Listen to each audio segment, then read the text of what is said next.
la question autrement.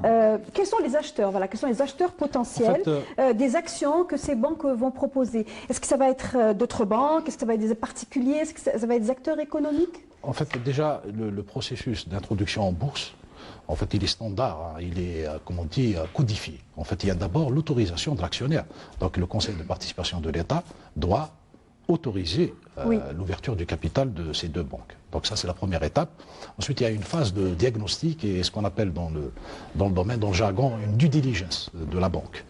Et c'est là qu'il y aura peut-être un caillou dans la chaussure. C'est-à-dire parce que le bilan des banques, il y a une partie importante de créances qui sont non productives. En fait, il y a une partie des créances envers l'économie qui sont irrécouvrables. Voilà, et elles doivent être provisionnées.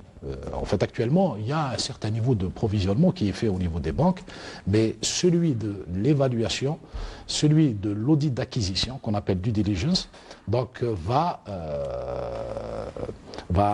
générer des pertes importantes qui risquent on va dire, de phagocyter une partie importante des fonds propres. Ensuite, il y a une phase évaluation et valorisation du titre de la banque, qui sera ensuite proposé à l'achat. Pour ceux qui vont acheter le titre, sur les particuliers, nous sommes un peu sceptiques concernant les titres. Pourquoi? Parce qu'en fait, d'un point de vue, on va dire, culturel, donc acheter des titres du secteur bancaire où il y a le taux d'intérêt, en fait c'est avec le taux d'intérêt que la banque est performante, peut-être qu'il y aura une aversion envers l'achat de ces titres. Mais il y a bien d'autres titres, enfin, ils ne sont pas nombreux, mais il y a bien des actionnaires dans d'autres titres. Oui, il y a des autres actions le titre C'est peut-être pour ça d'ailleurs que l'on parle de 30%, pas plus. Hein. Le titre de Biopharm a été bien transigé, hein. Il a été bien, on va dire, acheté et revendu sur le marché, vu sa rentabilité qui est très intéressante. Aussi, idem pour Allianz. Mais d'un point de vue culturel, peut-être qu'il y aura une certaine résistance des particuliers pour l'achat de ces titres. Que ce soit des banques, en fait. Oui, mais il y a quand même des entreprises, qu'elles soient privées ou qu'elles soient publiques, qui ont des excédents de trésorerie. Voilà, elles existent dans le secteur économique marchand, qui pourraient être intéressées par l'achat de cette ouverture du capital à travers la bourse. D'accord. Votre point de vue? L'activité bancaire en elle-même, elle est très rentable.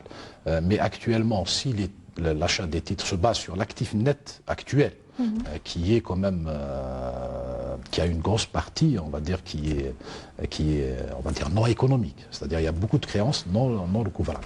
Mais si on base l'évaluation de la banque et sa valorisation sur un business model, on va dire, qui dépend d'une nouvelle gouvernance, qui dépend, on va dire, de nouveaux mécanismes de gestion au niveau de ces banques publiques. En fait, d'un changement au niveau du management. Ça pourrait attirer, parce que vu la rentabilité du secteur, il faut seulement comparer avec le secteur privé, bancaire, qui a des taux de rentabilité qui sont importants. Et surtout, c'est des activités liquides, donc pour le versement des dividendes, donc quand même, c'est régulier et récurrent.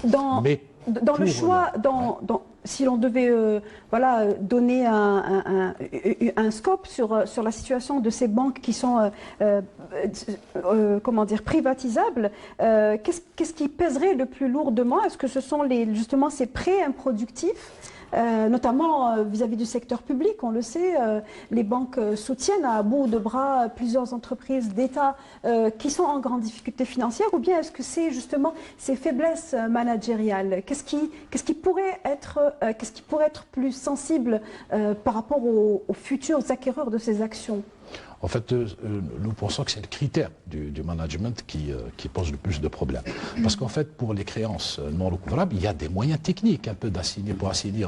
On peut créer une banque hôpital, c'est-à-dire une banque publique où on va transférer toutes ces créances toxiques, on va dire, vers cette nouvelle institution, pour justement alléger, on va dire, les bilans des banques, afin qu'ils soient plus vendables. Plus il faudrait qu'en parallèle que l'objet de ces créances toxiques ne se reproduise pas. Exactement, c'est ça. Sinon la banque hôpital, elle va devenir, contaminer toutes les autres. C'est pour ça que le management, c'est la chose la plus importante. Il faut confier ce management à des professionnels dans le secteur bancaire. Écoutez, je ne vais pas citer le nom de la banque pour rester dans la discrétion, mais nous avons été un peu, on va dire, surpris lorsqu'on a regardé les membres du conseil d'administration au niveau de cette banque, parce que c'est publié, c'est dans le rapport annuel.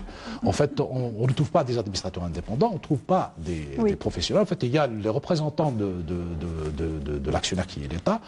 En fait, c'est des directeurs et des cadres au niveau de la DGT, donc la Direction générale du Trésor. En fait, c'est des cadres du ministère des Finances. Exactement, alors qu'il y a... il faut qu'il y ait des administrateurs indépendants, il faut qu'il y ait des Mais qu'est-ce qui fait qu'aujourd'hui, justement, il n'y ait pas d'experts